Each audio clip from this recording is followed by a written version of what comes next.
So you hear about it quite a bit. It's called business succession and transition. Well, what does that mean?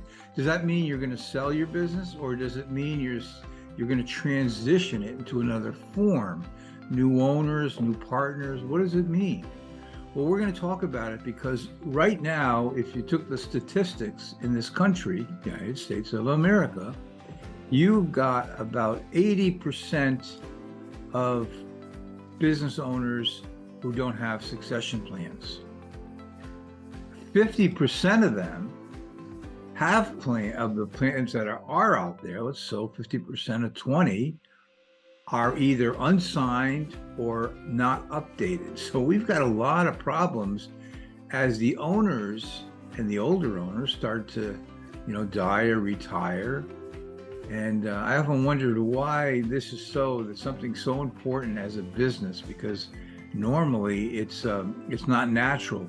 Usually a business owner takes care of everything in their business, all the details, or has someone do it. But this, for some reason, has not been a good planning area. And I think it comes down to three things. I think it comes down to a lack of planning, meaning you didn't know how to plan. The business owner didn't know how to plan. They didn't know where to go for this. They had perceived ideas of how it would work, or they will take care of it in the future. Then there's the time element. I mean, I don't want to spend all this time talking about it. Well, you know what? You spend a lot of time organizing your business. You spend a lot of time on budgets. You spend a lot of time on getting finance. You have to spend some time on what's going to happen with this business. Remember, someday you're going to leave your business.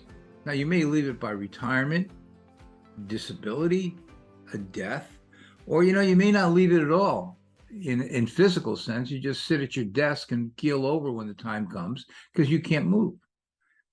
But another reason why there's not a good succession plan is there's no liquidity.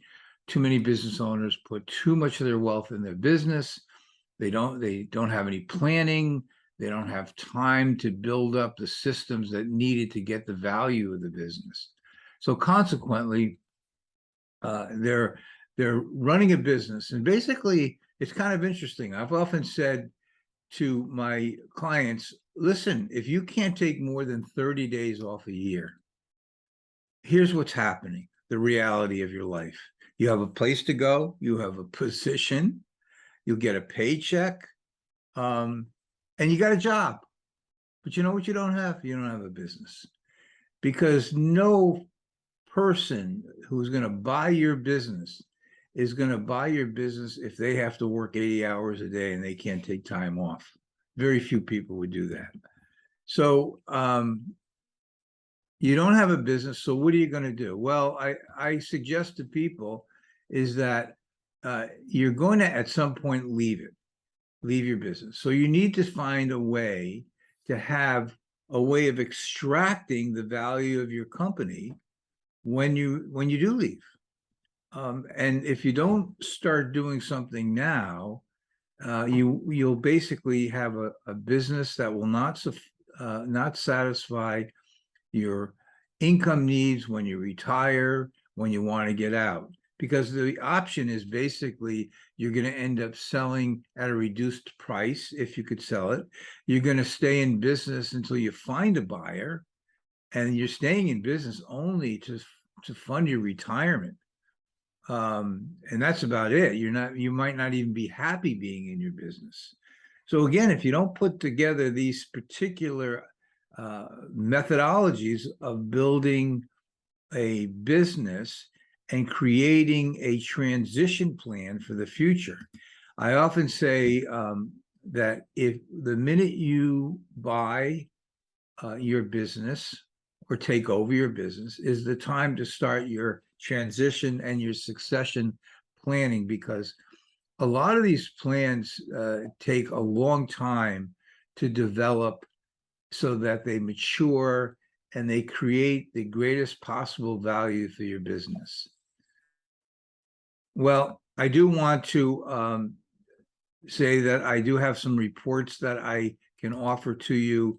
And at the end of my presentation, if you send me an email, I will send you the most frequently asked business on succession report. It's a good guide, and I think you'll enjoy reading this, and at least it's a starting point. And of course, you could always give me a call. I'd love to talk about this stuff with you.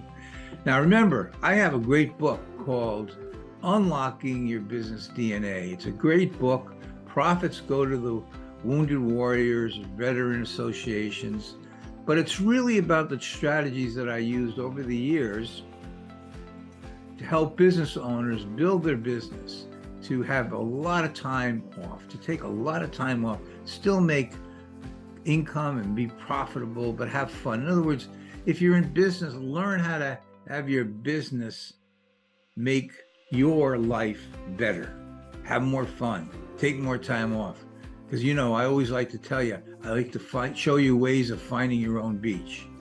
So anyways, I thank you for taking the time, and certainly any calls, email me, or any questions, email me. Please buy my book. You can go on the Amazon site, buy a Kindle or buy the paperback. But again, the profits go to Wounded Warrior.